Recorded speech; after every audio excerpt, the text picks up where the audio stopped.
तुम्ही नोंदीचा विषय नव्हता काढायला पाहिजे, दुसरा काढत का नव्हती? यांना घेऊ नका आमकं करा, ठीक होतं. नोंदी म्हणजे आमचं वावर 7/12वर नाव आणि तुम्ही नाव खुडेव मला पाहिजे ते वावर. पेंट आहे तुमची? 7/12 आमचा, त्या गावात जमीन आमची, पिढ्याना पार कशितो आम्ही. आणि तुम्ही म्हणता ते 7/12चं नाव काढ, हे वावर मा आहे. तसा प्रकार आहे नोंदीचा. 150 वर्षापूर्वीची नोंदी. तुम्हाला आरक्षण आता दिलंय, नोंदी फेंदी काही नाही तुमचं. असेच आहेत तुम्ही. मराठे ग बसले म्हणून मिळालं तुम्हाला आरक्षण.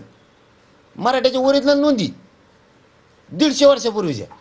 आणि तुम्ही म्हणता देऊ नका, म्हणजे खास ओरिजिनल ओबीसी आरक्षणात हे आलेत आमच्या. आम्ही त्यांचे गेलो काय बचित रे, ओबीसी आरक्षण बचाव, ओबीसी आरक्षण बचाव, काय बचितो?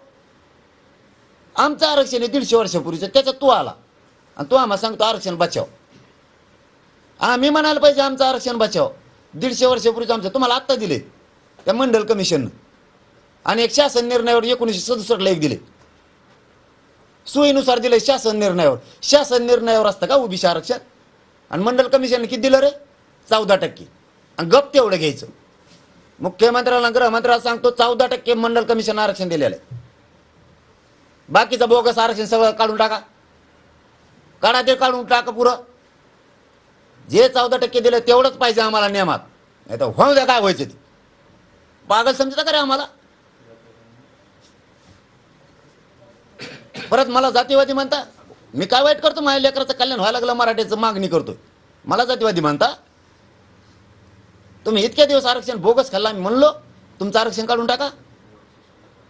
आणि ज्या जातीला आरक्षण नव्हतं ते कुणाचं घेतलंय माहिती ना आम्हाला. याचं घे थोडं, त्याचं घे थोडं, त्याचं घे, वाचका तोडून स्वतःची जात सुधारली. ज्या जातीचं घेतलं त्या जातीला पायाखाली दाबलं. पागल समजता का आम्हाला? आता सरकारवर दबाव ओबीसीचा वाढणार आहे, कारण प्रमुख नेते, राज्यातले सगळेच प्रमुख नेते आज 5 वाजता बैठकीला असणार आहेत. कारण शिष्टमंडळामध्ये 12 माणसं ओबीसीचे वरिष्ठ नेते असणार आहेत. सरकारवर दबाव वाढेल. सेकंड, तुम्ही इकडून बोलताय, तुम्ही विरुद्ध असा संघर्ष आता महाराष्ट्रासमोर येतोय, आलेला आहे. त्या ओबीसीचे नेते तुमचं म्हणणं सगळे एकत्र आले, दबाव त्यांनी वाढलाय आणि वाढलाय सुद्धा. आणि आंदोलन त्यांनीच उभा केलं. मी मागच म्हणलं होतं तुम्हाला, मी कधीच खोटं बोलत नाही. मला वरूनच माहिती मिळती हे ओबीसीच्या नेत्यांनी उभा केलंय, यांना दोष देऊन उपयोग नाही. त्यामुळे मी इथल्याला दोष दिला नाही. मी कधी धनगर बांधवाला दोष देणार नाही, नेत्याला बी. किती ओबीसीचे नेते एक होते पट्ट्यानी मराठ्याला आरक्षणच देतो ओबीसीतून, नाही त्यांना सगळ्याला पाडतो. याने माया वाटोळ केलं समाजाचं, यांना बुडीलच मी. हा.